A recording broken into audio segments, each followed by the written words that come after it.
אחר הצהריים טובים לכולם. אני אגיד כמה דברי פתיחה למי שככה יצטרף. יש פה אני רואה מצטרפים חדשים.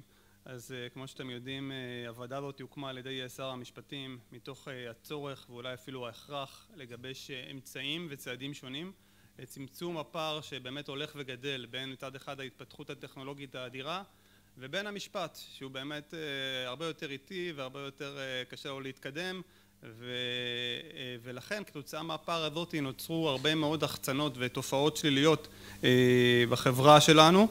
את חלקם אני חושב הזכרנו במפגש הראשון של הוועדה וגם במפגש השני, ואני מזכיר שאחרי שקיימנו כמה דיונים בוועדה החלטנו להתמקד בשלב הראשון בשני תחומים, שזה אחד הסיפור של ההונאה במרחב הדיגיטלי, והדבר השני באמת זה העולם של הפרסומים הפוגעניים, התכנים הפוגעניים במרחב הדיגיטלי, שגם על זה יהיה הדיון בעצם היום. חשוב להדגיש שהבעיה שאנחנו עוסקים בה היום, בדיון הזה היום, זה לא איזה בעיה תיאורטית או מחקרית באקדמיה, זה בעיה פרקטית שנמצאת כמעט בכל בית בישראל, ובאמת מטרידה הרבה מאוד אנשים. מוכרח להודות שבעיקר הורים בכל מה שקשור לפגיעה בילדים ובני נוער, ולכן אנחנו ממש נדרשים בפעולה. יש הרבה מאוד חששות ואני מבין אותם. חשוב לנו פה בוועדה ובטח לממשלה לשמור על עיקרון כמו חופש הביטוי, ובטח לא לפגוע בחדשנות שהיא מנוע הצמיחה הישראלי, אבל מצד שני כאמור יש פה בעיה. אנחנו נדרשים להמליץ לממשלה על צעדים, וזה הזמן גם לצאת לפעולה ולא רק להישאר בגדר הדיבורים. ואמרתי בהתחלה, זה לא תהיה ועדה של דוח עבה כרס בעוד כמה שנים, אלא תהיה ועדה אד-הוקית שכל פעם תטפל בנושא אחר יחסית בצורה מהירה, תנסה לזכור מה קורה בעולם, תשמע את חברי הוועדה ותגבש המלצות לממשלה להחלטתה. היום הזמנו לדיון את נציגי חברות מתא וגוגל, קודם כל כי חשוב לנו לשמוע אותם, חשוב לנו להיות בתקשורת איתם, וחשוב שיהיה קשר בין הממשלה לבין הגורמים שאולי בעתיד יושפעו מההמלצות של הוועדה. אבל דבר נוסף שאני חושב שהוא חשוב, שגם מגיע אני חושב לאזרחים פה לשמוע בצורה ישירה מנציגי החברות את מה שמטריד אותם. ואני חושב שחלק מהשאלות שחברי הוועדה יציגו באמת לא נוגעים רק למשרד כזה או אחר, אלא באמת נוגעים להרבה מאוד אזרחים שהיו רוצים לשמוע את התשובות במישרין מנציגי החברה, ולכן אנחנו שמחים שאתם כאן. אני מזכיר ששבוע הבא יהיו כאן נציגי חברות טיק טוק וטוויטר באותו פורמט.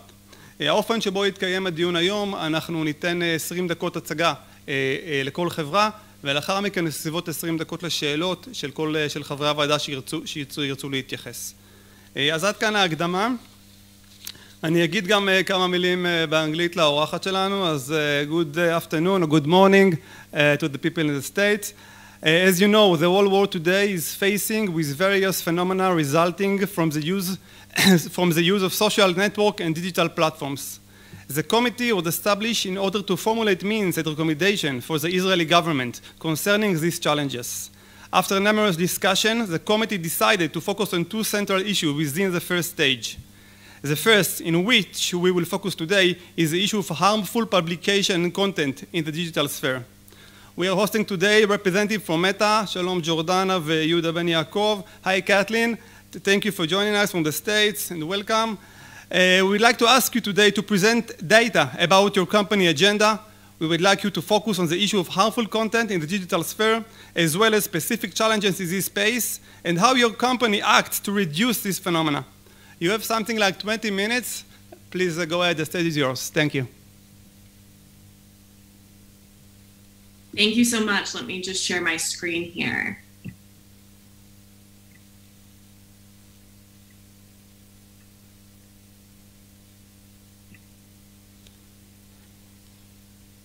So first, thank you so much for having me here today to speak with you.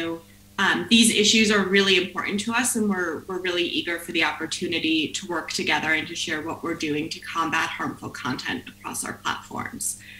My name is Caitlin Sullivan, and I'm a Director of Content Policy at Metא. I'll be talking about a few things today.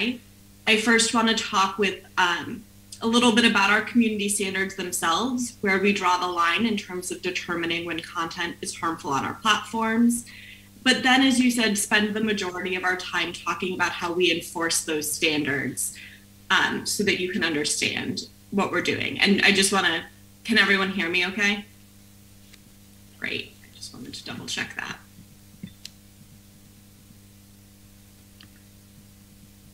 So taking a step back really quickly, more than 3.6 billion people use Meta services every day to share about things that are important to them and to connect with friends and family all around the world.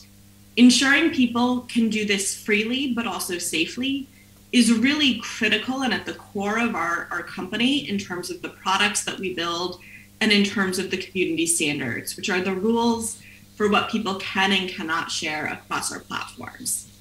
These are a set of global rules that apply uniformly, regardless of where anyone is sitting.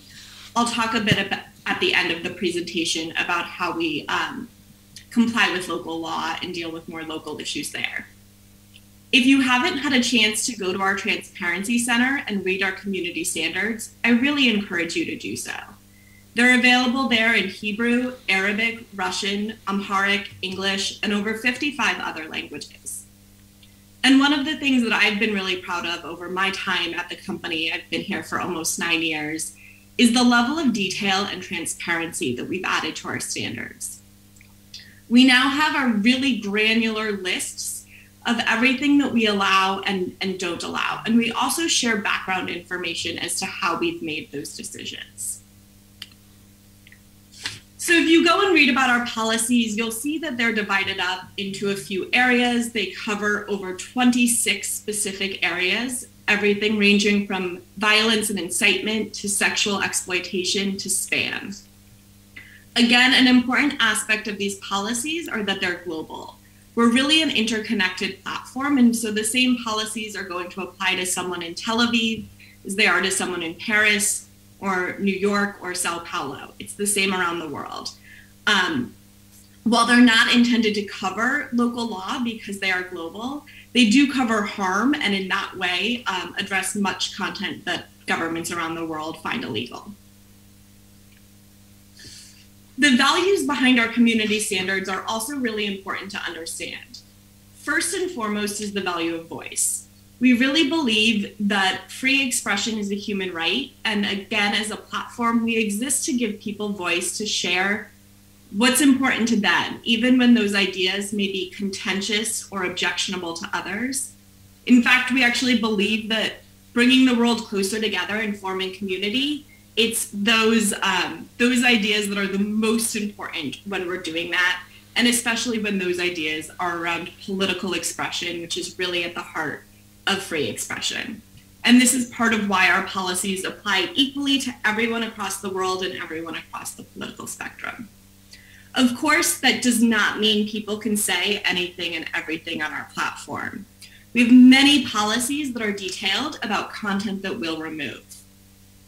And those policies really adhere to our 4 other core values: authenticity, safety, privacy, and dignity. So for instance, you cannot share credible threats of violence against someone because that would contravene our value of safety. You cannot share someone's personal private information without their consent, as that would contravene our value of privacy. Now, these are really complex values and they can sometimes be in tension against each other. Voice and safety, privacy and authenticity. They touch on really big and complex philosophical issues where the lines are not always easy, and people often disagree with us. We'll actually find that people tell us about the very same policy that they think we're removing too much, and then someone else will tell us that we're removing too little. And this is part of why our community standards are really a living document. It's something that we're always working on updating and improving to get the balance in these lines correct. This is a quick visual of what the process looks like for developing our community standards. I'm not going to walk through it step by step because I know we want to spend most of our time today on the enforcement questions, but there are a few things that I want to highlight. So first, our content policy team leads this process. That's a team that I'm very proud to be a member of. We have over 200 people sitting in 11 offices around the world who come from a variety of backgrounds: government service, law enforcement, civil society, academia. And you'll note though that our work is never done alone. We're consulting with internal and external stakeholders, experts all around the world when we're thinking through these hard policy issues. We're also always gathering data from our own platforms and again from the research and literature that exists already about these very important issues. And I think the very big takeaway from this slide is again that we're constantly looking at and changing our policies. It's really very cyclical. And we make these changes in responses to new trends of content we're seeing on platform, to changes in the kind of offline world, maybe moments of crisis, moments of change in how people or society are behaving, and changes in our own platform that affect our product and the rules that we want to write for it. As I said, I want to spend most of our time today talking about enforcement and appeals, the question that you opened with, which is how do we actually do a good job in addressing this harmful content? And there's a few pieces to that. The first is user reports. Everything across Facebook and Instagram can be reported. It's really important to us that people are able to let us know when they think they've seen something that violates our community standards. And it only takes one report to get something reviewed and to have it assessed against our community standards. There is no rule that, you know, the number of reports affects our decision on a piece of content. We're just looking at it against our rules. Often people see content that they don't like that doesn't violate our community standards, so it's important for us to give people tools to control their own experience as well. But we also want to go beyond that. So over the last few years, we've been investing really heavily in artificial intelligence, and we're really proud of how far we've come while understanding that we still have more work to do here. Our AI helps us in a few ways with content moderation. The first is to help us proactively detect violating content. And this has really improved over the last few years to help us detect content across a wide variety of areas without having to rely on users to report them. This means we get to harmful content before anyone has to see it, before hundreds or even thousands of people might be harmed by it. And we're really proud of that investment. The second thing that AI can do is automatically take action on that content when it is highly likely to be violated. And this really helps us to amplify and expand our content moderation to have a lot more impact while maintaining high accuracy. So our AI systems may automatically remove content where we already have seen and made a judgment on that exact piece of content, which can stop it from going viral or being reposted. It can also take action in a lot of really kind of clear-cut cases where we're very confident. So think about the logos and symbols of terrorist organizations or child sexual abuse material, which we can do recording stopped that content. The third thing that our AI helps us do really well is prioritize and work in concert with our human reviewers. So instead of having our reviewers just review the reports in chronological order, our AI helps prioritize things by severity, so what may have the most harm to the most amount of people, and get those things to the right reviewers who are able to take action on it correctly. That said, of course, we still need people as a part of this. There's some content where the context really matters, or the type of content and language can just be really tricky. Think about maybe the use of a slur and deciding whether or not it's attacking someone or if it's a word that they're trying to reclaim and use themselves. We need a person to be able to make that decision. So we have 15,000 content reviewers who reflect over 70 languages and places around the world, working 24/7 to review that content. These are highly trained specialists held to a high degree of accuracy. And every time they make a decision, that also feeds back into our AI so that we're getting better and getting smarter there. Now, all of this being said, and all of the investments that we've had in the years to improve our systems, we know that we still make mistakes. And at our scale, even really high accuracy can lead to a large amount of kind of individual mistakes. And that's why it's really important to us that everyone be able to appeal, to let us know when they think we've made a mistake so that we can take another look and see if we've gotten it wrong, and also to learn from those and improve our systems. Over the last few years, we've also worked to stand up the independent Oversight Board so that people can also appeal to an external body that has kind of more distance from Facebook and is looking about whether we're applying our rules correctly in the spirit in which they're written, in addition to accurately. And you might be wondering what happens after we remove something that violates our community standards. There's a few things that we do. The first is we always try to warn the person to inform them and educate them about our policies. We find that there are many cases in which someone doesn't know what our rules are or that they've broken them. And once we're able to educate them about it, they don't violate again. So education for us is a really big part of preventing future violations and addressing harm on the platform. Now, that's not always enough. And depending on the severity of what the person posted, and also their pattern of behavior, how many times they've violated our policies despite being warned, we may also restrict their account so that they can't post anything to Facebook or Instagram. And if that continues, or if a violation is particularly severe, we'll disable their account altogether and remove their ability to use our platforms.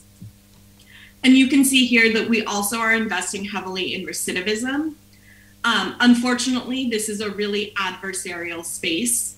People who've been disabled from our platforms are very incentivized to figure out a way to get back on. And we're constantly trying to stay one step ahead of them in terms of being able to detect those accounts and remove them again. And the last thing I want to say about enforcement is that removing accounts and content is really only one of the many tools that we have to reduce the prevalence of harmful content. We also use our AI systems to filter problematic groups and pages from recommendations, to reduce the distribution of likely violating content.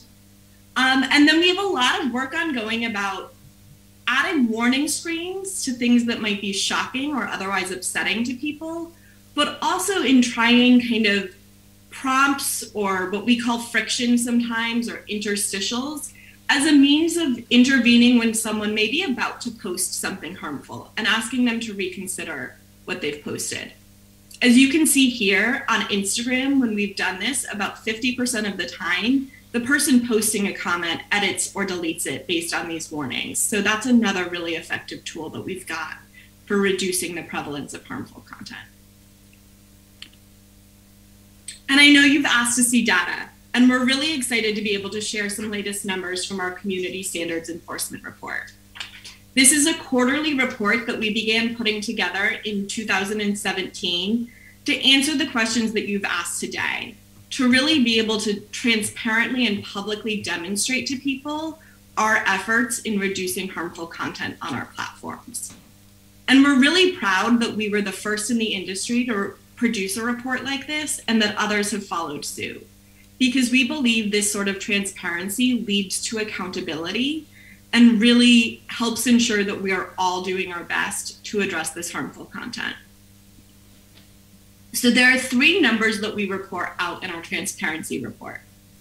The first is prevalence, which is of all of the things you can see on Facebook or on Instagram, what % of them violate our policies? What % of views violate? Action, so just the raw number of how much content do we take action on? What are we actually deleting? And then the third number is around detection. So of all of the content that we take action on it, how much did people have to let us know about and report, and how much were we able to find and detect before anyone had to let us know about it? So these are some of the numbers from our latest report, which is from Q3 2021. Our next report will actually be coming out in the next few weeks, and we're excited to share that with you when it's public. But highlighted here, as you can see, is the prevalence of hate speech on Facebook, which has continued to decrease for the fourth quarter in a row. So this really just shows, again, the investments that we've made and the effect that they're having on our platform.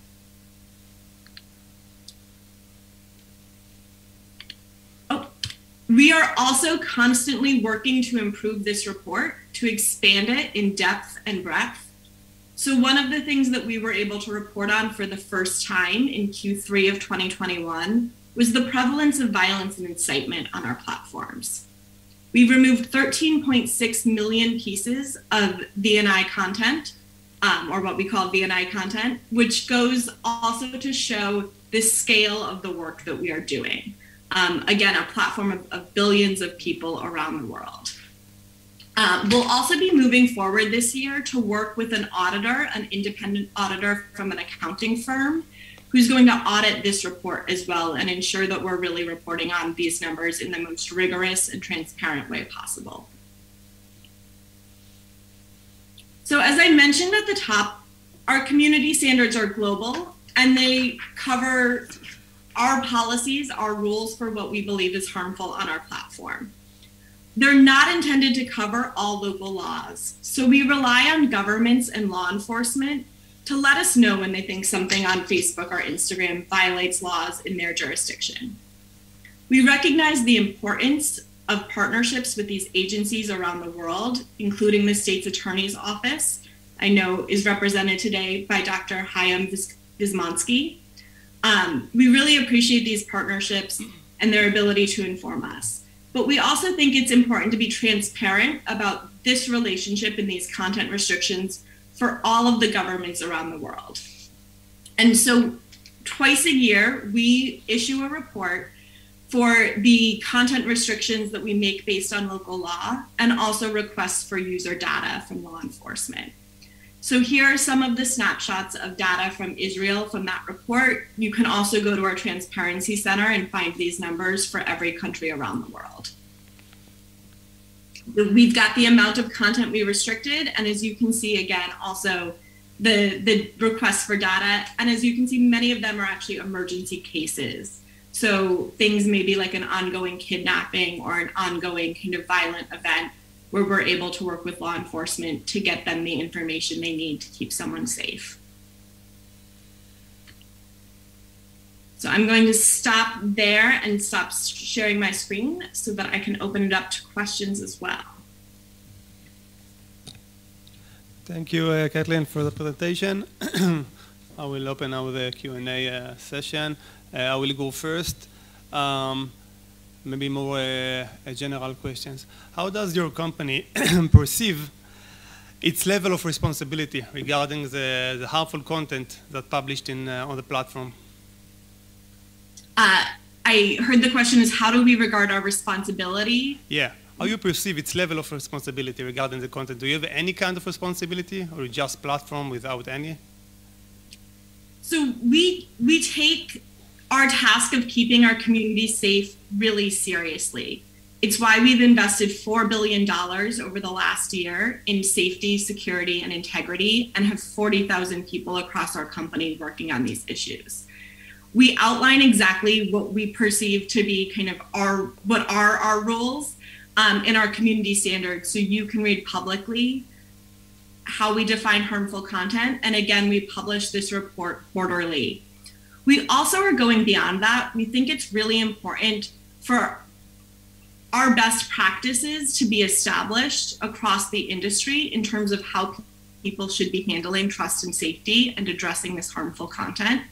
And so we've joined the Digital Trust and Safety Partnership, which is setting out some industry best practices for how to do this, and also, again, independent audits so that people can hold us accountable. Because as you've said, we deeply believe and are heavily invested keeping people safe in our communities and on our platform. Okay, who is first? Second, Gilad?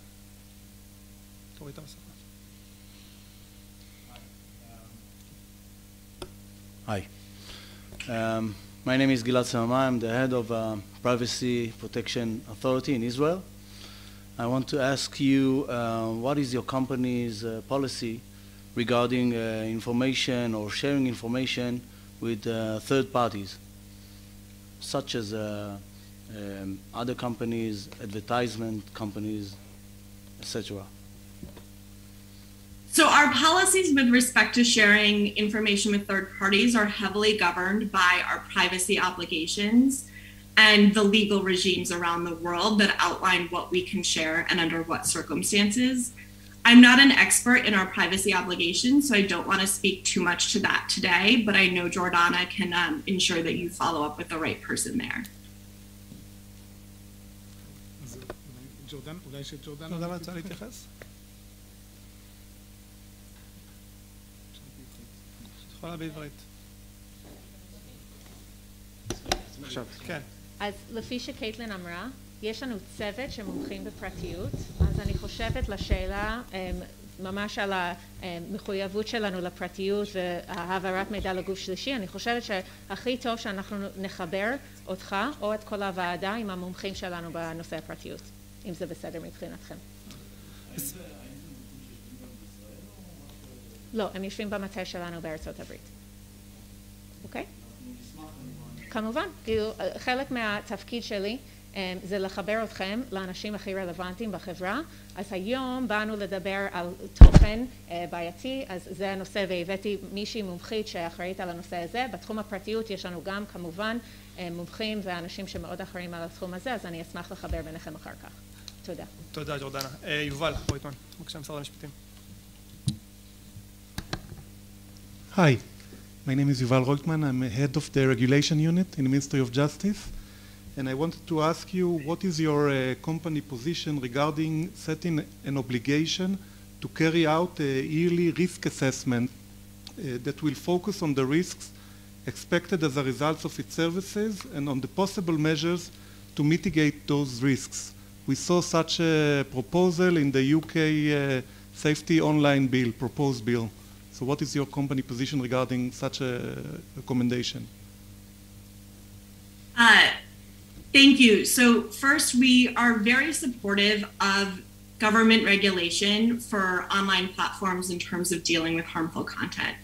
We believe these are really serious and difficult questions, really difficult lines to draw, and that private companies shouldn't be drawing them alone. We need to partner with governments, we need to partner with others in industry to figure out how to answer these hard questions and to be held accountable for how we do it.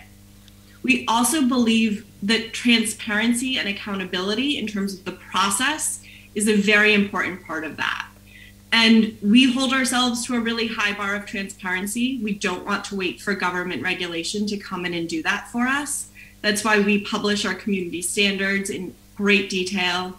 We publish all of the minutes or notes from meetings where we discuss and change these community standards. We publish our enforcement report quarterly, and we're committed to having that audited.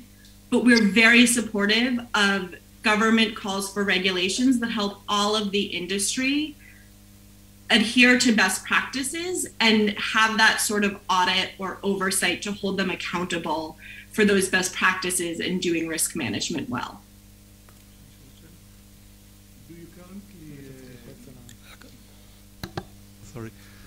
Do you currently do a risk assessment in your company regarding, for example, risks to children because of your services? We are always looking at our policies, our processes, and our enforcement to ensure that they are in the right place and are as robust as possible so that we can keep everyone safe, particularly minors on our platforms. We are working with the Digital Trust and Safety Partnership on what industry best practices look like in this space and how we can set up robust accountability measures so that we're not grading our own homework and that other people are able to come in and speak to and look at what we're doing to keep everyone on our platform safe, including minors. Thank you. Okay. Eyal,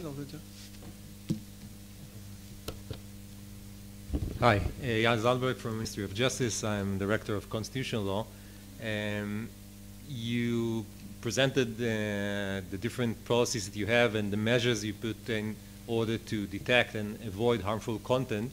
Now you're talking about the global community, which is clear, but I guess you will agree that what is harmful content is something that may, perceive differently in different cultures, different countries. In what way do you, incorporate this diversion around the world within your policy, which is, as you said, I understand correctly, one fits all for all global, all around the world? So as you've said, we do have one set of global policies, and that's really reflective of our global community.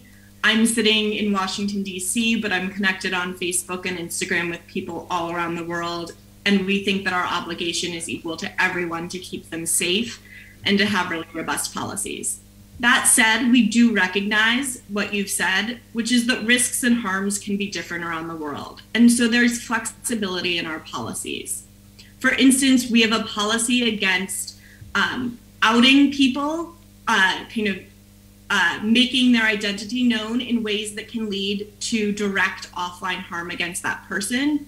What those specific things are that you might be outed for that would lead to that risk varies around the world. In some parts of the world, it might be being outed for being an LGBT member. In some parts of the world, it might be being accused of being blasphemous or an atheist. And so we do recognize those different risks and adjust our policies and the details of enforcement to reflect that. That balance of the single policy against kind of things that may lead to threats of violence, different application on the ground. If I may ask you just follow-up question. The thing is that, I mean, policy can be a risk. I mean, you can take the risk towards freedom of speech, or to take the risk to avoid as much as possible harmful content. If you need the blanket to cover every society around the world, you probably, I mean, that's a question. I'm suggesting, do you take it toward freedom of speech or toward being a safe community, safe platform? Yeah, so that relationship between expression and safety is the core of what we work on every day.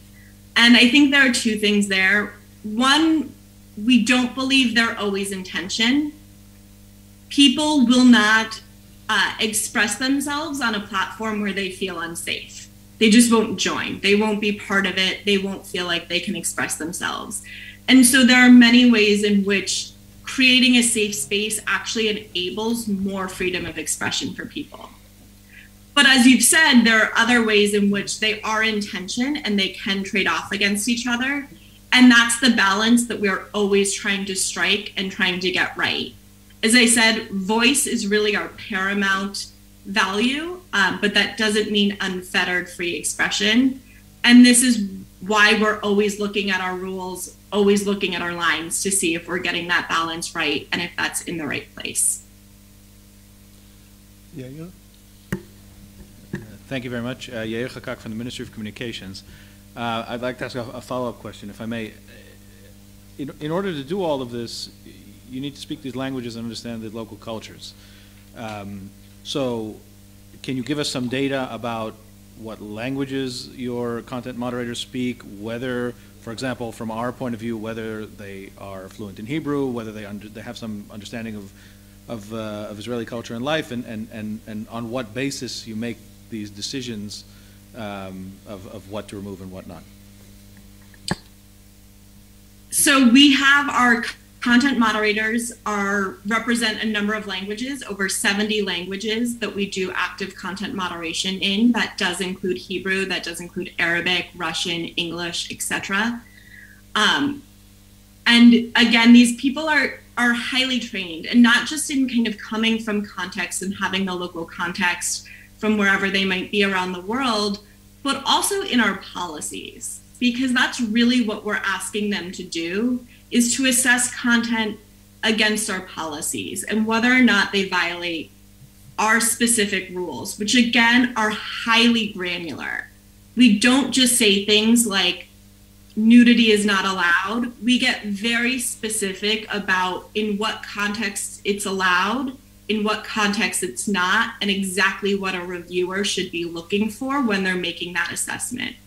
We also regularly do refresher training and quality assessments for all of our reviewers, in addition to working with them when they find ambiguous or uncertain areas of content for us to action. Yeah. Is there any specific rules or set of rules regarding removing content or harmful content during election in a country? Was that during elections in a country? Yes, we do have rules throughout our policies that affect speech around elections in a country. We have rules around election interference, so trying to intentionally and deceptively mislead people, for instance, about where or when they can vote, about the date of an election. And then we have a number of other rules too about potential harm at polling places, for instance, that are all outlined in our community standards. They mostly fall in the section that we call coordinating harm, because that's how we view that content as very harmful.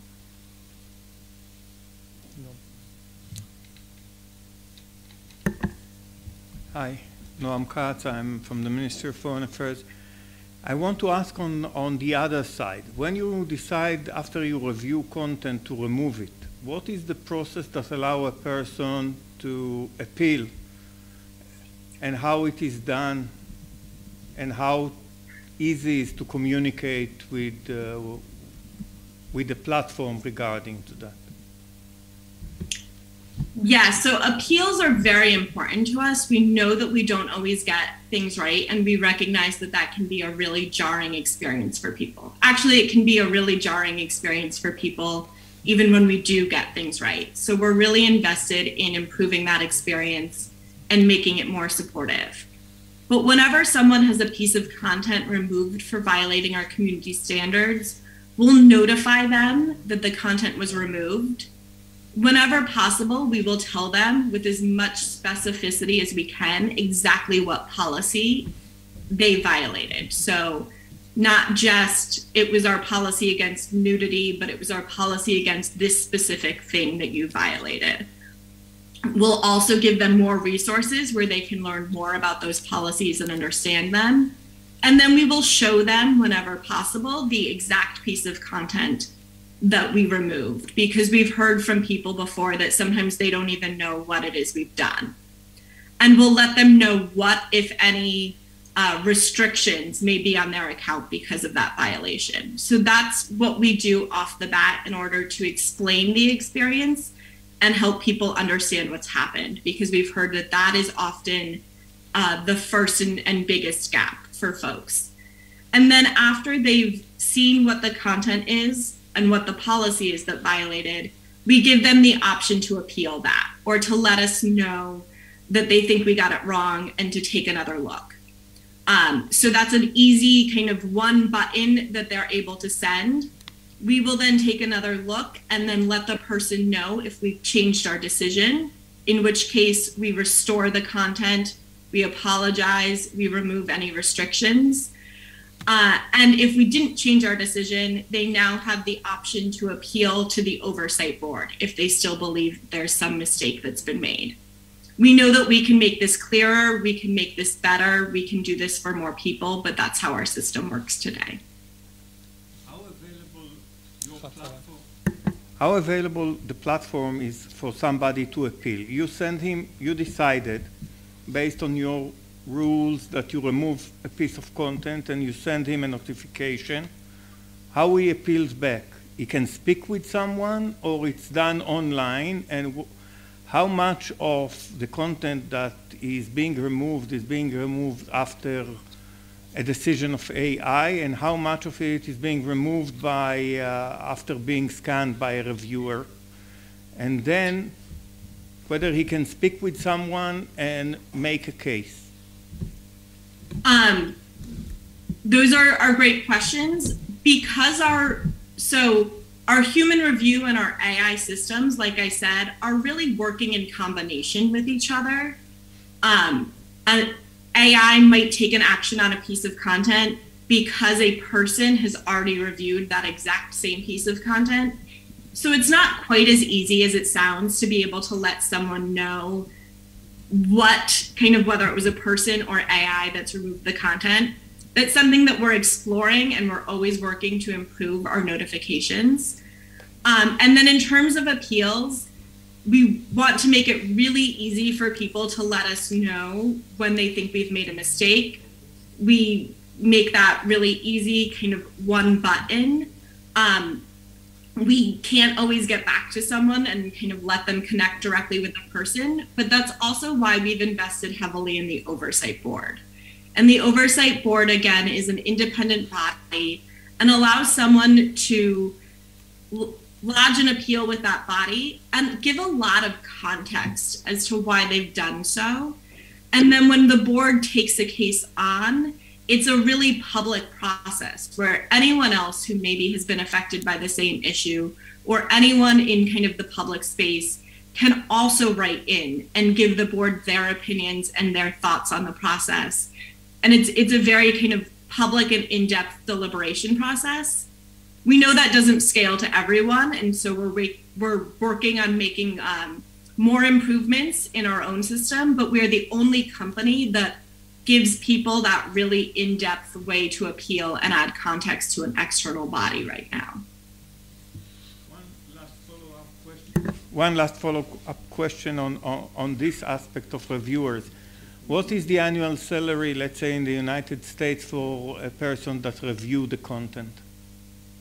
I don't have that information handy, and I don't know that that's something that we'd be allowed to share with kind of our privacy and HR rules. Do you have some requirement from the person that is being enlisted to be a reviewer? I don't know, education, level of education, some kind of exams. How do you select the people that are doing the review? So it is a competitive hiring process, just like with any job. And a lot of that hiring process also talks about what the job will be, the sort of content that the person will see. And then there's a really rigorous training process before they're able to review any content live in our systems, as well as quality assessments throughout that process and periodically throughout their tenure in the job.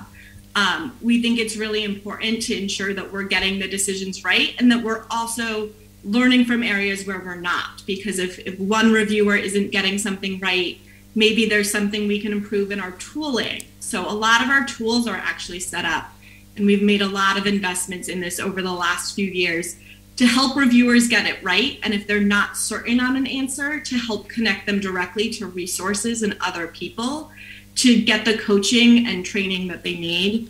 And again, to constantly monitor that quality and ensure that we're keeping a really high standard of accuracy.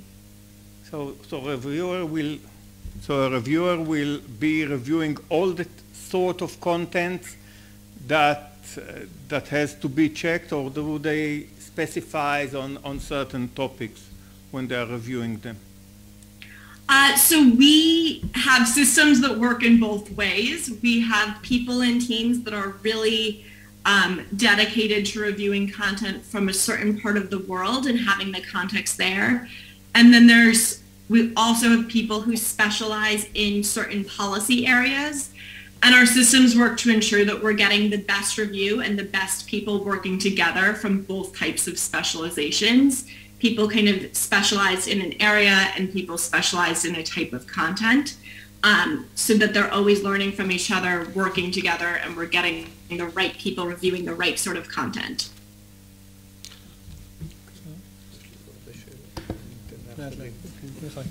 Hi, can you elaborate more about the AI system and particularly on the Israelis' issues like terrorism and anti-Semitic, and how it works, and not in general, more specific, how the AI finds the offensive content? How do you define offensive content in the AI? So I'll answer the second part first. In terms of how we define the offensive content, that is always our community standards, and that is why our community standards are so detailed. If you printed it out at this point, I think it's pages and pages and pages, probably over 30 or 40 pages of really detailed specificity about exactly what we define as offensive content or harmful content that violates our policies. And we have that level of specificity so that we can scale both our people and our AI in a really fair and accurate way across our platforms. I am not an engineer. I am not an expert specialist in our AI, but we do have many people in the company who are and are working on developing and training models. Sometimes it's about detecting the piece of content, so the image in the content. Terrorist propaganda is a really interesting example. Because of its nature, because it's propaganda, these organizations actually want it to be recognizable. It is branded in a certain way.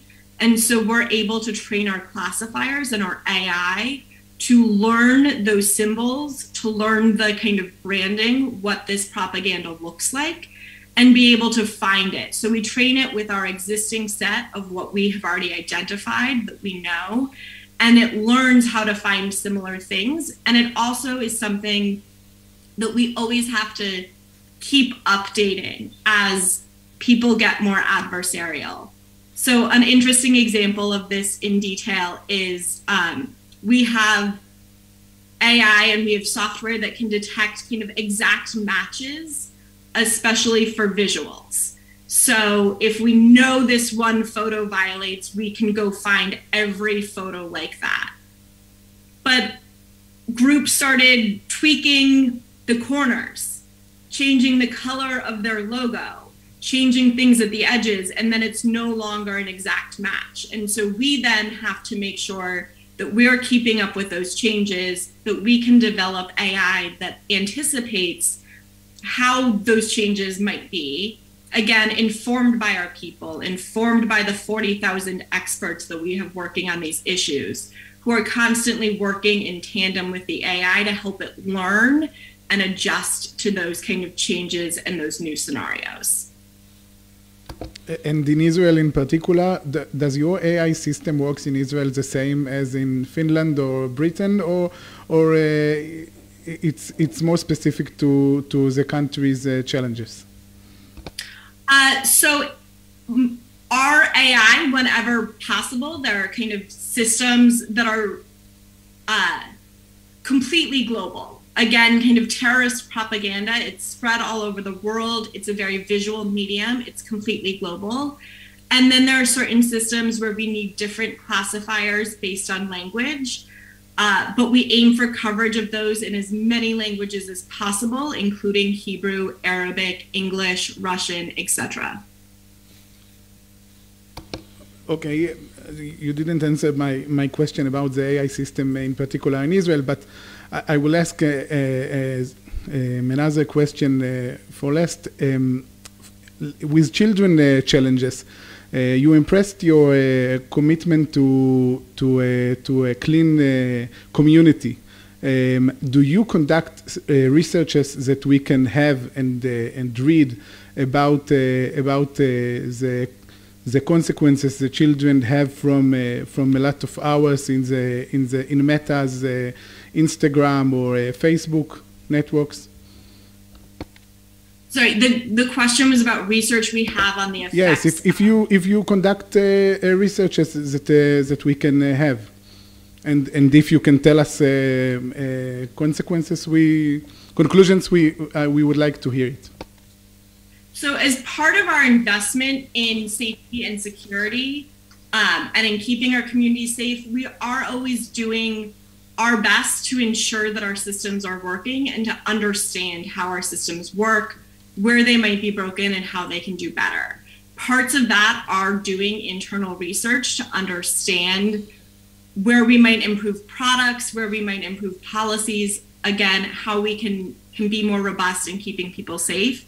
Whenever possible, we do try and publish that research externally. I think some of the research that you're referencing that was leaked in part earlier last year, we published in full the full context of that research and annotated it, and it's available publicly on our website. Our researchers also regularly publish information in peer-reviewed journals all around the world. Yeah, okay. Thank you. Another question. You talked a little bit in your last slide about your engagement. I'd like to follow up on that a little bit because I think we've sort of talked a lot about the content and less about the mechanisms by which the content is distributed. Is it your position that if content is not illegal, it should all sort of float in the same way? It should all be distributed in the same way? Because there is a claim that the bad stuff floats. And that it's in your interest to have the bad stuff float because it increases the clicks and etc. So I'd be happy if you would talk a little bit more about that side of things. Yes, I think there's two parts of it. First, again, we robustly and vigorously enforce our community standards, and those are not dependent on whether or not content is lawful. So there's most of what we remove in our community standards is considered lawful in most places, but we still believe there's no place for it on our platform. The second thing there is that our systems are not built to reward provocative content or kind of borderline or inciting content. In fact, they do the opposite. Just last year, we published our content distribution guidelines, which outline again in some detail exactly what we do to demote or push lower in newsfeed content that might be borderline to our policies, content that people don't want to see, content that has been fact-checked. And we go beyond just doing that at the content level, actually. If there's a page or group or account that has repeatedly posted sensational or misleading content, we will reduce the distribution of everything from that account. I mean, the argument that we have an incentive to deliberately push content that makes people angry for profit is actually quite illogical. We make our money from ads, and there's not an advertiser in the world who wants their ads running next to content that makes people angry or upset. And we are in fact very incentivized to ensure that we are downranking and not distributing that content, even when it may not violate our policies or local laws. Can I follow up? Do you think it's working? We think it's working to the best of our abilities, but it's a system that, again, we are always investing in. We are working to publish more transparency. We publish a report now called our Widely Viewed Content Report so that people can see what content is getting the most distribution and assess for themselves whether problematic content is in that top list.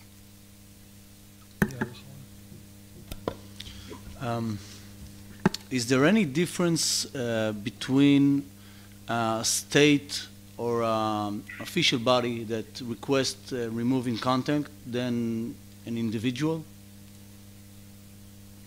So when anyone requests that we remove content, the first thing we'll do is assess that content against our community standards.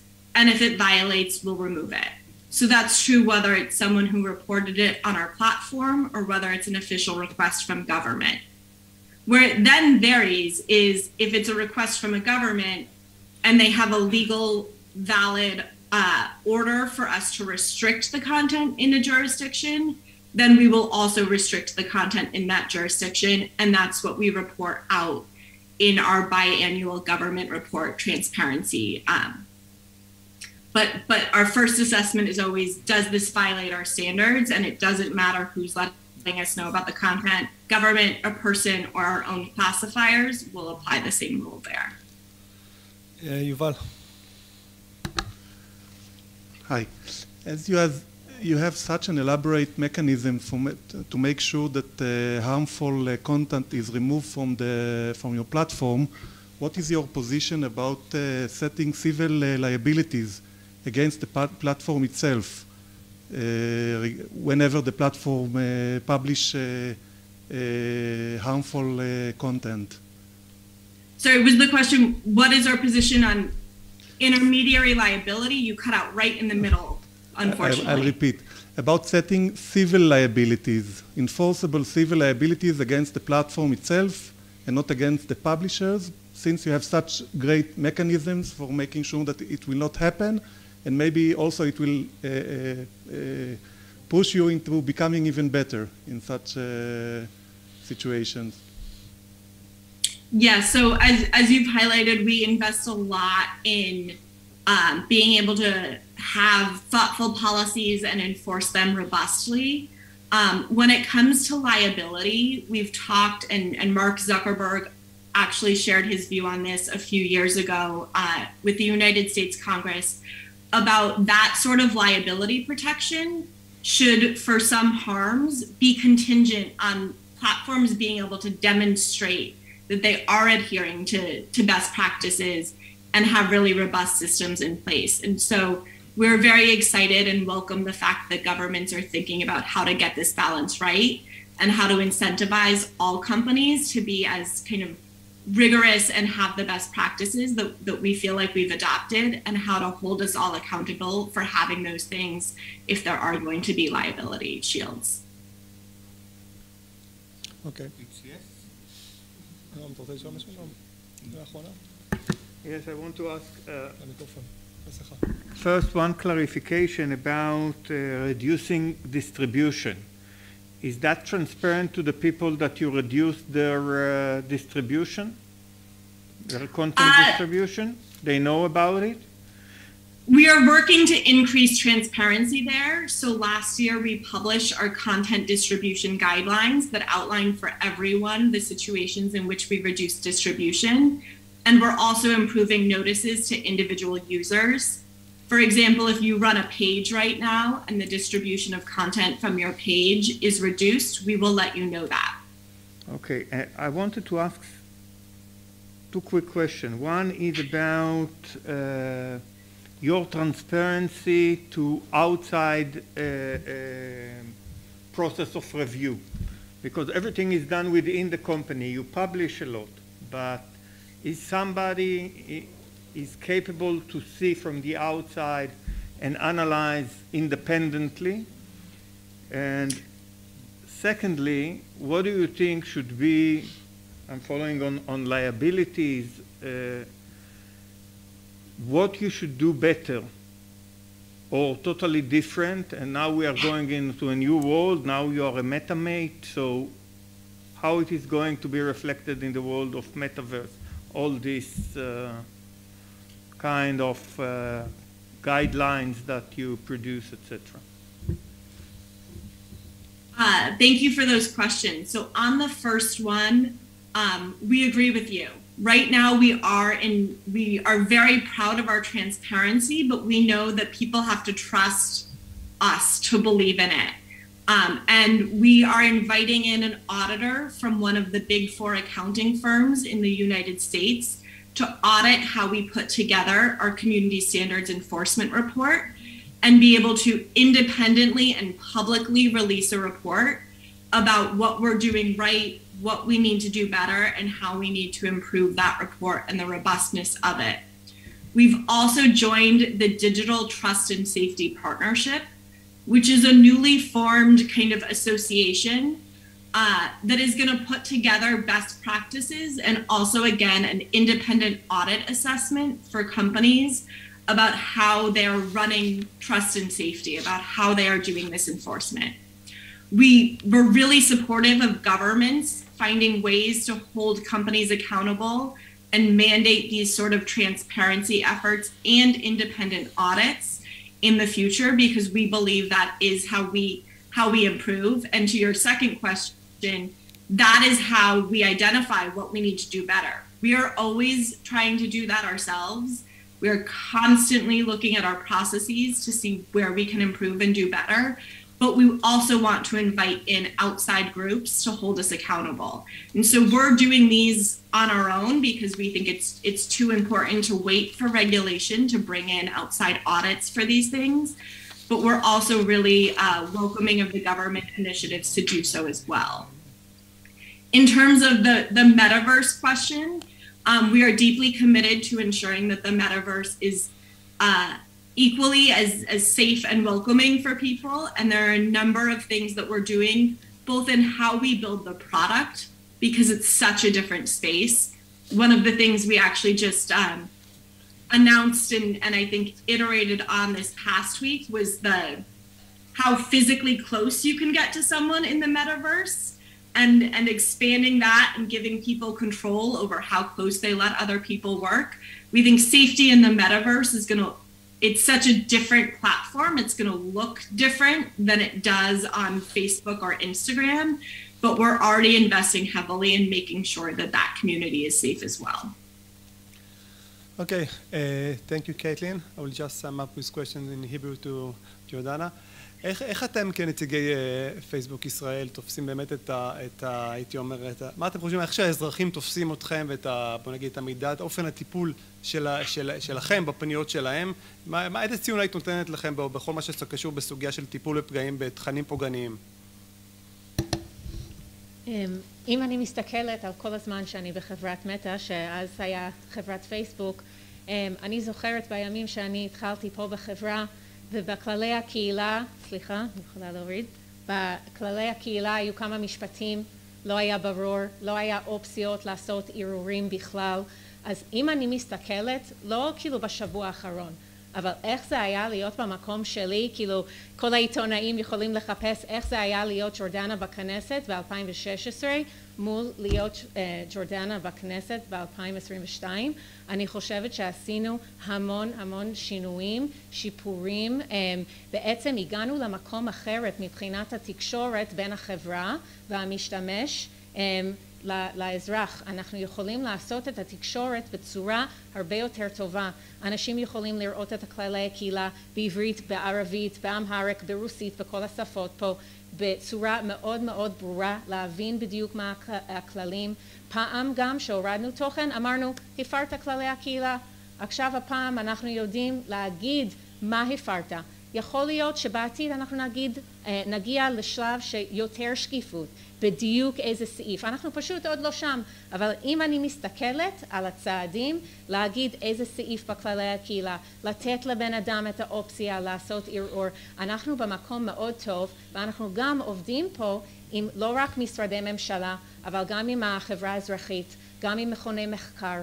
אנחנו פשוט מאוד בתוך השיח פה, שאני יכולה להביא את הקולות מפה, את הדאגות מפה, להביא אותם בחזרה, ואני חושבת שזה מאוד ברור לי שהרבה שינויים בתוך הכללי הקהילה ובתוך האכיפה של כללי הקהילה הגיע מפה. אם אני מסתכלת על נועם שהיה אחראי התחום של אנטישמיות, המון מהשיחות שעשינו, גם חלק מתפקידי זה לדבר עם קהילות יהודיות בכל העולם.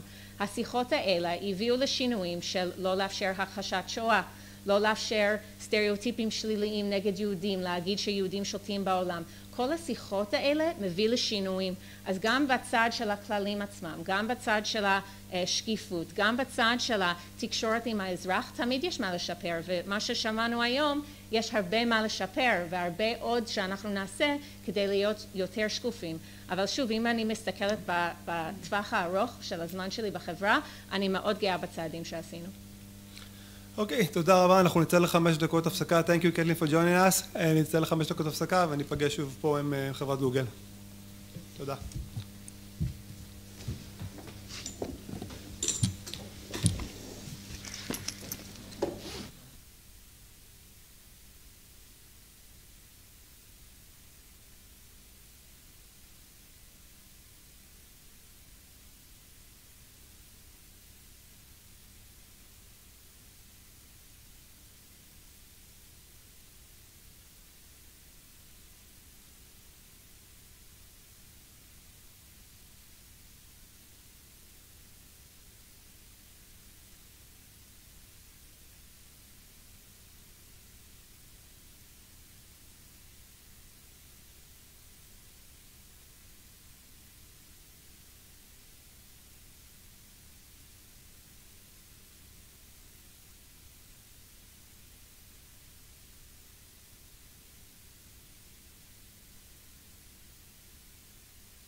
אוקיי, אנחנו כולם כאן, רוצים לחזור.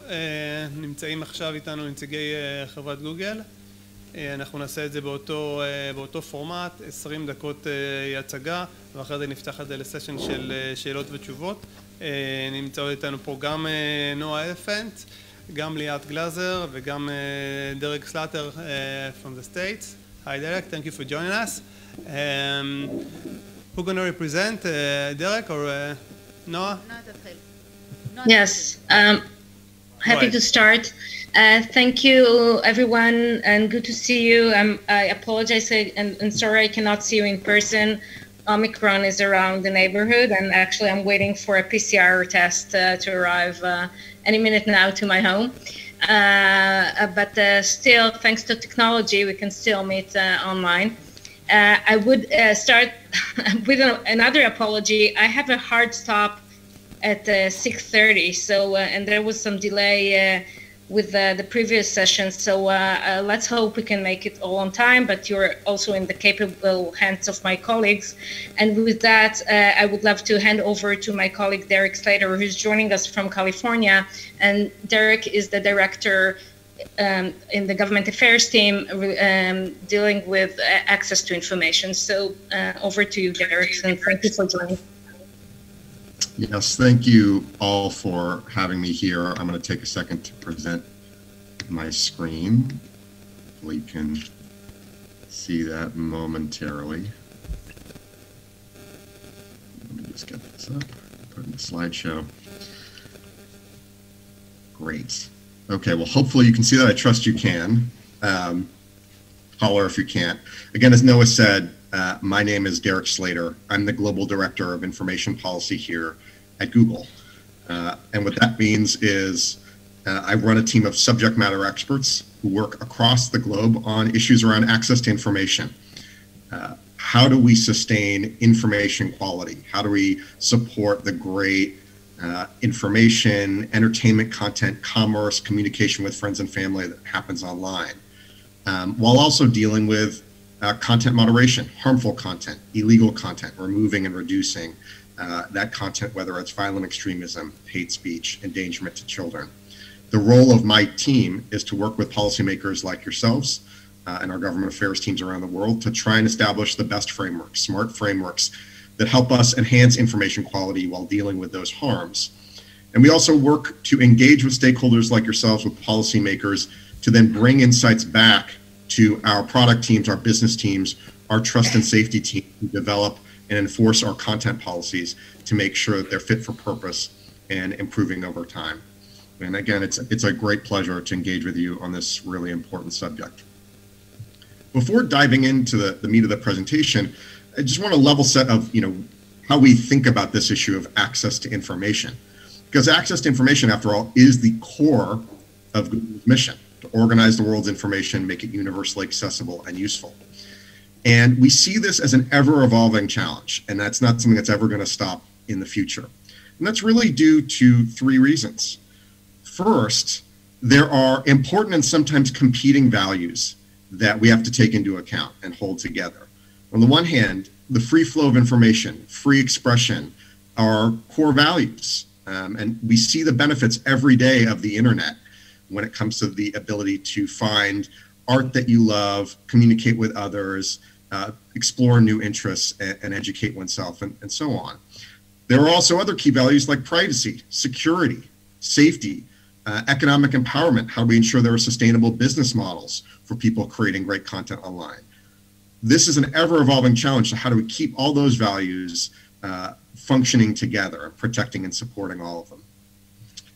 Second, this is an ever-evolving challenge because of the scale.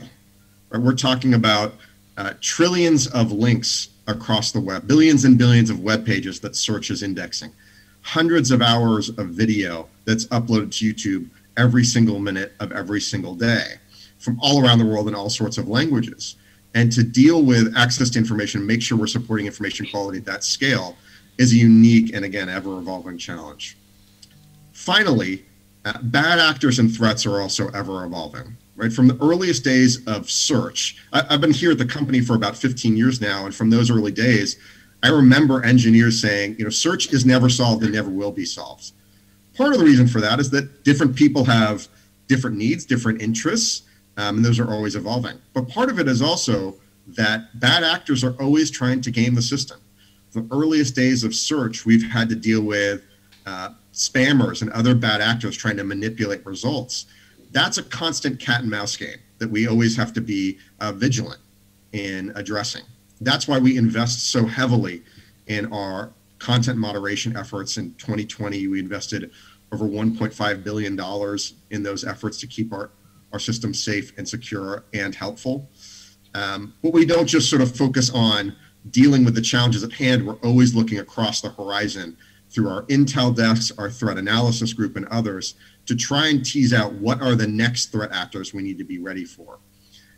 And so as we think about dealing with this ever-evolving challenge, we don't just think of this as one tool, right?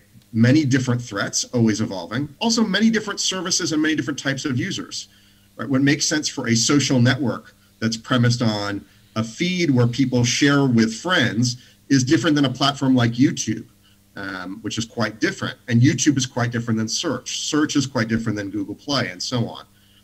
So we don't think of this as a one-size-fits-all issue. Instead, we think about the 4 R's of content responsibility that support information quality. So the first R is remove. That's the one we'll talk about the most today. And that is simply we block or remove content that violates the laws or violates our policies. Again, I'll explore that in more detail in a second. Remove is not the only lever, though.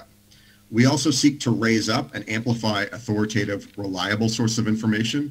Right? That's the core of our mission, is bringing people useful, helpful information. Whether that's public sector information, high quality news sources, or others, that's what we want to raise up and make more accessible.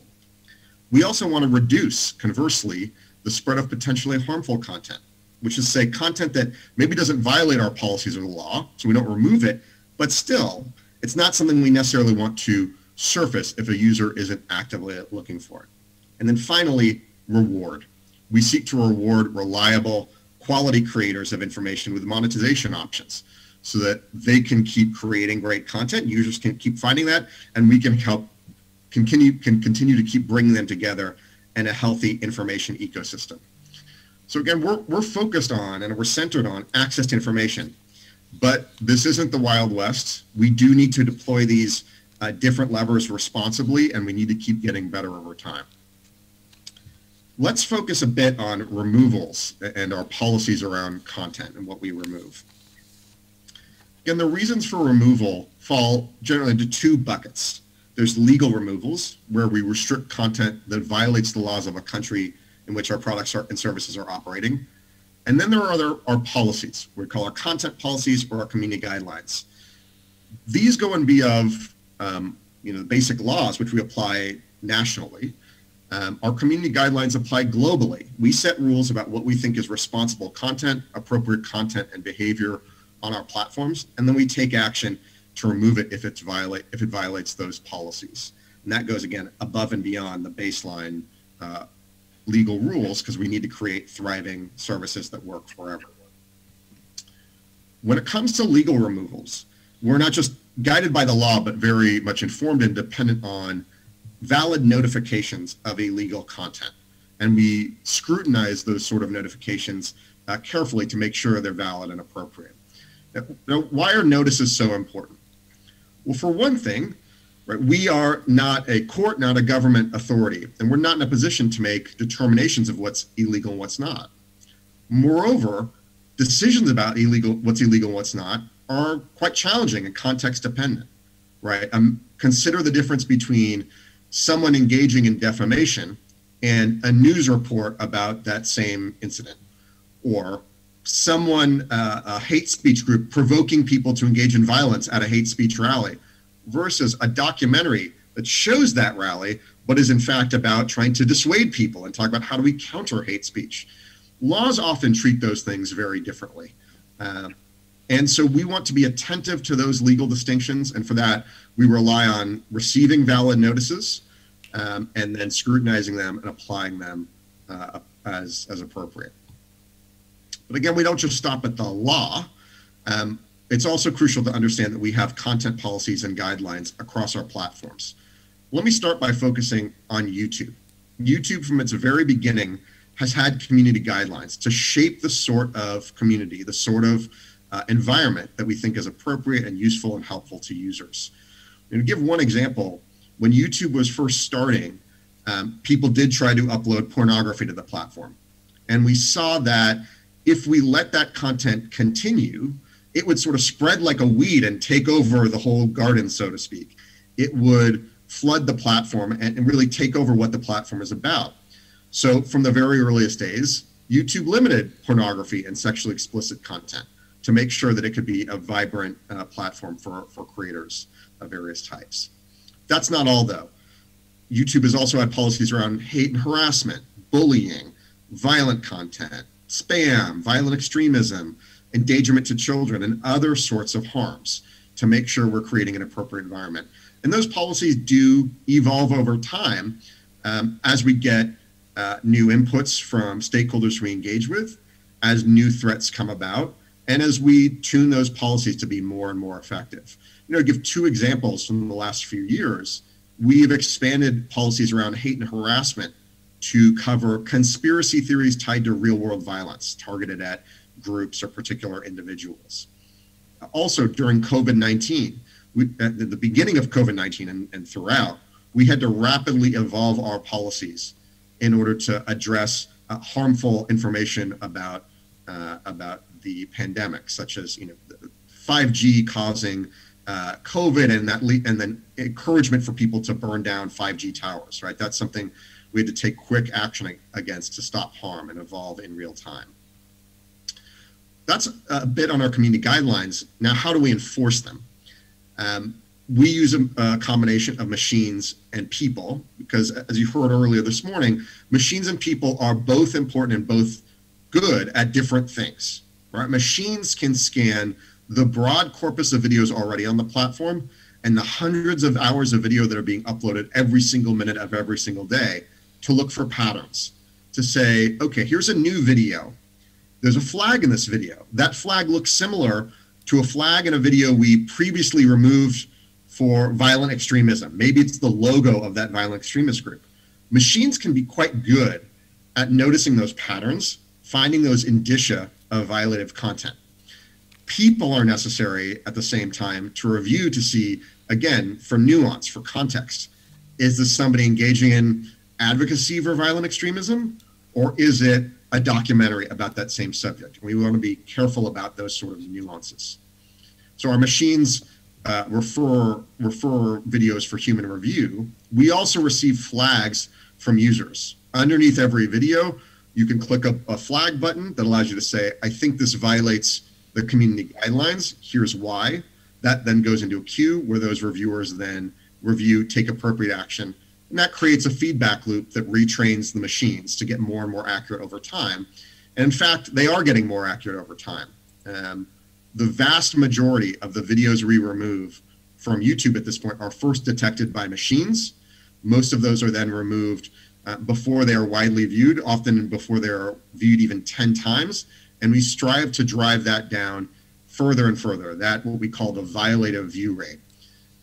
This is something you can see in our transparency report, where we show that the violative view rate over time. What does that mean? We calculate this as out of 10,000 views of videos, how many were views of violative videos? And at this point in our last assessment, it was somewhere between 9 and 11 of those 10,000 views would be of violative content. So that's a very tiny number, but we always want to keep trying to drive that further and further down. And both machines and people are crucial to that endeavor. I also want to spend a moment on our Trusted Flagger program. We recognize that there are organizations and individuals who are deep experts on these complex subjects like child safety or hate speech. And we work with them not only to get insights to guide the development of our policies, but also to then enforce them. For these trusted groups, we have provided a Trusted Flagger interface where they can flag multiple videos at a given time, flag them to us, and then we will review them on a more expedited basis since we can trust the sender more affirmatively. We're really grateful to the hundreds of organizations who are part of this program, including some in Israel and the Ministry of Justice. And thank you again for that collaboration. That's a bit on YouTube. I want to turn now to search, because I think this can help show both how different services have different policies and why that's important, as well as the ways we use other levers beyond remove, right? Those other levers of raise and reduce and reward. Search is different than YouTube, right? It doesn't host the content itself. It instead is an index of the web at large. And we want to help people explore that wide diversity of content and information, right? It's searches in some ways like a library, akin to a library, that we want to give people that broad exploration of content. And we might not put, right, the first result we want to make sure is authoritative, high quality, those sorts of things. If you walk into a library, you know, certain types of content won't be in the first row of books. It might be at the back, but like a library, we still want to make that lawful content accessible. Having said that, we still do take action to remove content, and we set certain policies in place to effectuate that. First, with respect to our organic search results, those core blue links, child sexual abuse material is removed, right? That's something where context is irrelevant and it is universally illegal. So we can take action on that sort of illegal content, as well as other sorts of valid legal requests to remove that from our index.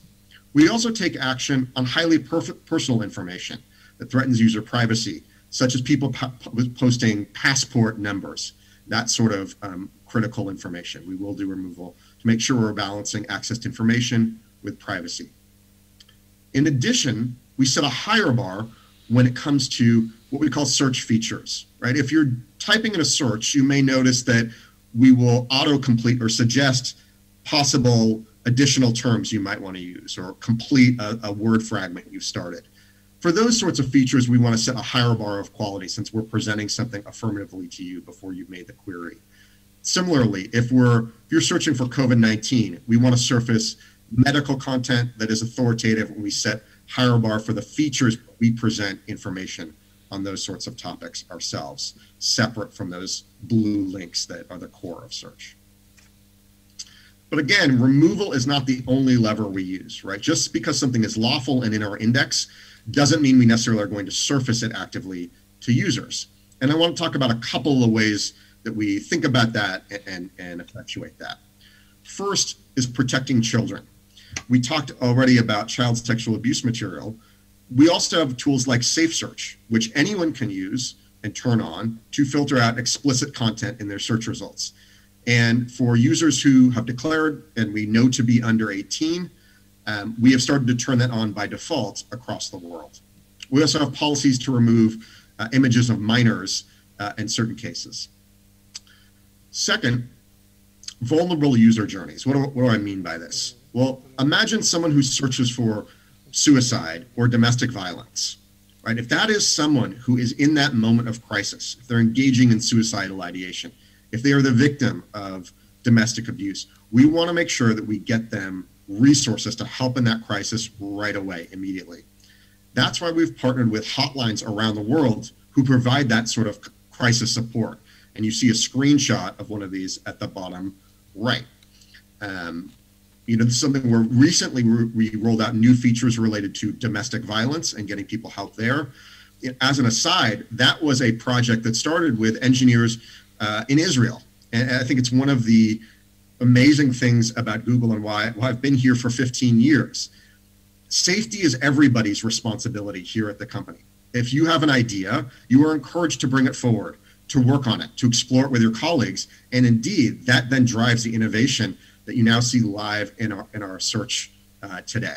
And I think that's something that is really essential to our improvement over time. Finally, and more generally, you know, our ranking algorithms are tuned to surface, to raise up quality information and reduce low quality information. We have published search quality rater guidelines, which you can read on the web. We're happy to send to you, that lay out in great detail how we think about high quality and low quality websites and web pages. And that includes, you know, low quality being things like hate speech, other sorts of harmful content. we work with reviewers around the world who are trained on these guidelines to then evaluate pages and search results to help tune our algorithms. Now, these people don't, they don't edit our search result pages themselves, but their ratings do inform the way our algorithms work. So we are doing a better and better job raising up high quality information and reducing low quality information in search results. So that's a brief overview of our practices, how we think about responsibility, the different levers we use, and how different products use those levers in different ways. Foundational to all of this is transparency. Transparency is an innovation imperative in our industry, both because our policies only work when users are aware of them, when they know how to report violations, and when they understand how we enforce them, but also because transparency is important to accountability and improvement over time. We want to show how we're doing, but also get feedback from policymakers like yourselves and others. We do this in many ways, providing transparency. One of them is our transparency report. We were the first in the industry to launch our transparency reports now over, I think, 12 years ago. And we've continued to improve them over time, moving from reports on government requests to remove content to YouTube's community guidelines enforcement report, which details how many videos have been removed, how many comments are removed, what was the source of detection, and our violated view rate. We're going to keep building on this to both demonstrate that we have transparent, fair, and effective processes to deal with harmful content, but also to help get information from folks like yourselves of how we're doing, where you'd like to see more information, and how we can be intelligently transparent to provide people the information they need that is actually useful. So I'll pause there. Thank you for the time, and I look forward to taking your questions. Thank you, Derek, for the presentation. We'll open the session of Q&A. First question will be Professor Karin Neon. Karin, are you with us? Yes, thank you. Can you hear me? I can. Go ahead. Oh, thank you. Thank you, Derek, for the interview, for the whole review, and for your talk. I have a few questions regarding YouTube, if you can elaborate a little bit. So I'm quite well knowledgeable about the expansion of the policy that I think you mentioned regarding hate speech, regarding conspiracy theories, regarding violent content that you've done, I think, a year and a half ago. I have three small questions around this. Like, one is what is the speciality of your policy around countries that don't speak English as a native language? So when the content is non-English, and is the output of removing data is different in terms of statistics for content that is English content versus non-English content? And the third one is, can you talk a little bit about the sensitivity of machine learning regarding context, and specifically how the machine learning relates to the Hebrew context, if at all? Yeah, great questions. Thank you for that. I'm going to take them in turn, but I think that they will bleed together. So, as we develop our policies on YouTube, our community guidelines are global. We know we need to be sensitive to nuance and language to be able to both explain those policies and effectuate them. And that's why we have reviewers all over the world, teams that are staffed so that we can work 24 hours a day, 7 days a week, and in different languages, including Hebrew. So trained to then look for, understand, and be able to take action accordingly. How big is the staff? Forgive me for the question. So, overall, across the company, I think there are over 22,000 people or so who work on content moderation, keeping our platform safe and secure. And again, we have people who staff to make sure we have robust support across all languages.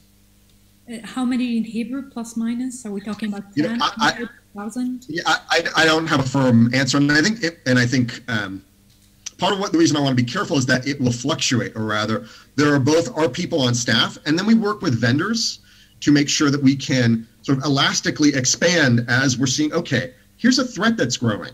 We need to pay more attention to this. And we can do that very nimbly. So there isn't sort of a fixed bucket.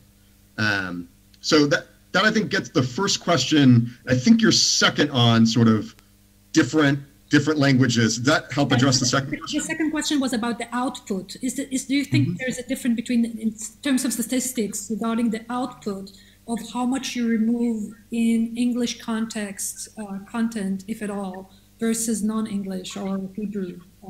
Yeah, I don't believe there would be, or rather, again, because of the ways we have set up our systems, and I'll get to this in your third question too, right, is to be attuned to language. So I can't imagine a reason why it would vary in that regard.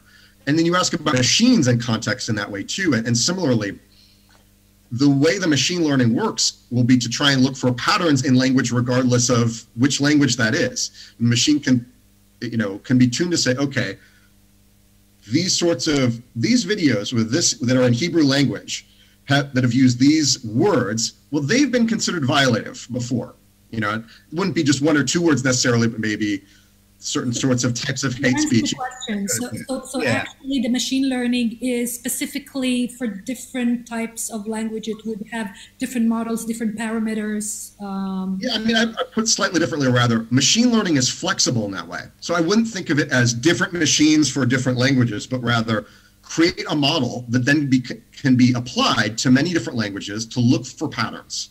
And whether that's spoken language or visual or whatnot. Yeah. Again, the key thing with machines is that they can do that pattern recognition at scale, and then a human reviewer can say, okay, is this violative or not? Yeah, correct. But a word that in Hebrew means a whole world is very different in English. And so what you're telling me, if I understand correctly, is again that the models may be different in different languages. Did I? Yeah, I guess. Yeah, I think the nuance is important here. I'm happy to to follow up with more on this score, because machine learning is rapidly evolving. It's key both to what we do here and across improvement of our products, right? That's how machine learning is also part of how we provide better rankings, better recommendations across our products. But I think of it more as the machines can develop models that then can recognize, okay, in Hebrew, this word means this, and this video is violative. This video is similar, this new video is similar to this old video, right? And notice those patterns, regardless of language or visuals and so on. Got it. Thank you very much. I really appreciate it. Yeah, my pleasure. Yuval Roitman. Hi, my name is Yuval Roitman. I'm head of the regulation unit in the Ministry of Justice. We know that in various industries, it's common to use risk assessment in order to understand the risks that are relevant to the activities of the various industries. So my question is, whether do you use this institution, whether do you make a yearly risk assessment regarding general risks or risk relating to children via your services, etc.? So I had a little bit of trouble hearing the question, but if I understand correctly, it was about how do we think about risk assessment? How do we think about risk assessment across different types of users, be they kids or adults or others? Is that correct? Yes, and whether do you do risk assessment, a yearly risk assessment of your services? So we are attentive to risks all throughout the different life cycles of a product. So when we're beginning to develop a product or implement or develop a content policy, it is from the basis of looking at identifying a risk and trying to think about how to mitigate it at scale. To your next question, it doesn't mean there's a one-size-fits-all. We want to build products for everyone, but different users have different needs, right? Kids have very different needs than adults, or as I was talking about with vulnerable user journeys, someone who is engaging in suicidal ideation, we want to get them. That is a highly risky situation, right? We want to make sure we are doing our utmost to raise up authoritative information. So from the process of building the product, designing a policy, effectuating that policy, and then measuring our progress over time, we are always assessing risk. And similar to what you heard the first panel this morning, we're also founding members of the Digital Trust and Safety Partnership, working to build out those frameworks and shared language for how to do those sorts of assessments, both to work better ourselves, but also to work better together as an industry, and also work better together as an ecosystem. Because if we have a shared language around risk assessment as an industry, we think that will help in exploring this issue with policymakers too. Digital Trust and Safety Partnership is one of the newest ways we've been endeavoring to work together across the ecosystem, but it's not the only one, right? There's also the Global Alliance for Responsible Media that focuses on advertising across platforms like YouTube, Facebook, TikTok, and the like. There's the Global Internet Forum to Counter Terrorism that focuses on the specific risk around violent extremism. The Tech Coalition, which focuses on child sexual abuse material and kids. So again, there's not a one-size-fits-all, but certainly we want to be attentive to risk and assessing them and improving over time. So can we get the risk assessment you make? Is it possible to read the risk assessment? Is it part of your transparency policy? So, so to be clear, I don't think there is not necessarily a singular risk assessment. Rather, there are practices we engage in every part of the life cycle of developing a product or a policy to assess risk. And the output of that is what you see in terms of our content policies that are viewable. Beyond that, we have to be careful, right? Because if we were to reveal information about the very granular details of our policies, how they're effectuated, how the algorithms work, that would be a roadmap for bad actors to try and evade the systems. So we're always trying to strike a careful balance there.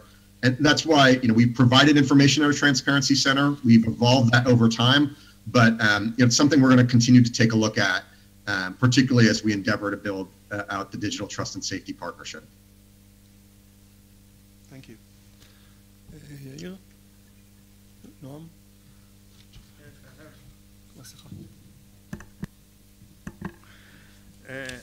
I have two questions. One is first to clarify something about the size of traffic and the size of traffic that you scan. Whether you are capable today with your AI and with the reviewers that you use to... I'm sorry, it is very hard to hear the... Do you hear me better now? Something with the sound is corrupted. Okay. I'm asking about the traffic, taking into account the size of traffic that you have to scan. How much of it you really scan with your AI and technological wise? How much of it is being scanned by people in order to get the what you said before, context versus content? Sure. I think I understand the question. Let me see, and then feel free to follow up. I think this is really important to think about scale here. So scale is a big challenge, right? 500 hours of video uploaded to YouTube every single minute of every single day from all around the world. Machines can scan and search for violative content in real time across all of that's being uploaded. And the corpus that is already uploaded. Just to say, as our policies evolve, to the extent that older content is now violative, the machines are scanning back across that corpus. So that is essentially, the totality of the corpus is scanned by machines. And then it's important to realize that at the end of the day, right, every quarter we remove, millions of videos. I think single-digit millions. I think last quarter it was around 9 million videos were removed from YouTube, violating our policies. That 9 million is a tiny fraction of the overall videos uploaded to YouTube, right? It's less than 1% are violative. So across that corpus, a smaller fraction still is being then referred to reviewers. And then of those that are reviewed, a fraction of those are reviewed and removed. And that's what you see evidenced on our transparency report. So the machines are essentially scanning everything and then sort of escalating and putting into a queue ones that are likely to be violative so that people can attend to them over time. Gilad. Hi, my name is Gilad Samama. I'm the head of Privacy Protection Authority in Israel. I want to ask about do Google gather information that may violate the privacy of the users or minors, of course, and for instance, Do the company collects information regarding the location of users without their consent? Do the company has the ability to remotely use camera or microphone of the user's phone without the user being active? Thank you. Thank you. If I understand the question correctly, it's how do we think about protecting privacy? I mean, privacy and security are fundamental to our services, right? It is fundamental to our business. People will not use our services if they do not feel safe and secure using them. And so we have, policies that, and we are transparent about our policies around data collection, data use, and we give users choice and control. That's not a subject where I'm as deep, but happy to follow up with Noah to make sure we get you other expertise and information on that score. When it comes to privacy in the content, that is, again, somebody posting a video with highly personal information about a third party, or somebody publishing the passport information on their website and that being indexed in search. Those are the sorts of things where in the content we do have policies about that. Again, they differ whether it's YouTube or search or other platforms. So can speak more to that, but in terms of data collection and use, would want to refer that to others. And certainly I think we want to give users choice and control when it comes to things like their camera, their microphones, and location and so on. Hi, Avichai from the Ministry of Justice. I want to ask you, when I play a video to my little daughter, when it ends, it automatically upload another video that a lot of time not appropriate for her age. And I know that you stopped the automatically videos for children, but even if it's from my account, when I search for a video that is for children, why do you think that the automatically video that comes after it, or the commercial video that comes in the middle, should not be appropriate for children as I search for? So I'm very sorry. Aside from knowing that you were talking about children and kids online, I could not understand. I'm not sure if there's a mic issue that's different from the first session, but I'm not able to understand that. I'm sorry. I'll try from here. Can you hear me better? No, it's really bad. I am not able to. I heard something about a daughter, but other than that, it was very hard to figure out the question. Okay. Okay. I'll try again, and I'll speak loud. When I play a video from my daughter that's appropriate for her age, and I searched for a children video, it brings after it automatically a lot of times videos that is not appropriate for children, or the commercial video that coming in the middle is not appropriate for children. And I ask, even if it's from my account, why do you think that if I searched for specific content, it should bring automatically videos that is not related? I'm very sorry. If somebody can put the question into the chat, we could read it, and Noah could translate for me, and we can go from there. All I could make out is questions about sort of kids and use of the platform, and high level. When it comes to services like YouTube, we have a dedicated. YouTube has always only been for kids, for people over 13, not for kids under 13. We have a separate platform, YouTube Kids, dedicated to kids, and have started to roll out supervised experiences where on the YouTube main platform, parents can allow kids to use it in a supervised experience where they set certain quality settings and other sorts of safety settings, and sort of digital well-being settings around taking a break reminders and the like. We can expound on sort of those controls for YouTube as well as Family Link and our others. But again, I couldn't get to the details, so we may have to follow up on this separately if it can't be put into the chat here. Okay, is someone on ask one more question? Okay, so thank you, Derek, for joining us. Thank you very much. we'll keep up the conversation, and for now we'll finish this session. Thank you, everyone. Thank you so much.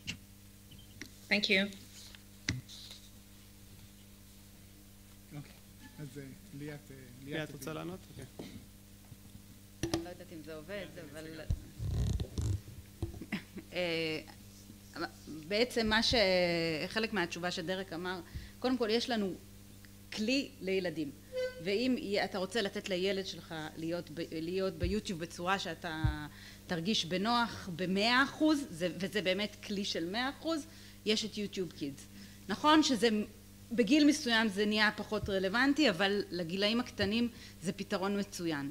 כשילד צופה בתוכן לילדים במכשיר שהחשבון שמשתמש בו הוא חשבון של מבוגר, קודם כל בחלק מהמקרים כשתוכן מוגדר made for kids, אז גם ההמלצות אחר כך אמורות במרבית המקרים להיות המלצות תואמות לתוכן המקורי שהיה made for kids. אבל מכיוון שכמו שהצגנו, המטרה של גוגל זה להציג את המידע הכי טוב, הכי מדויק, הכי מתאים לך, שמעניין אותך.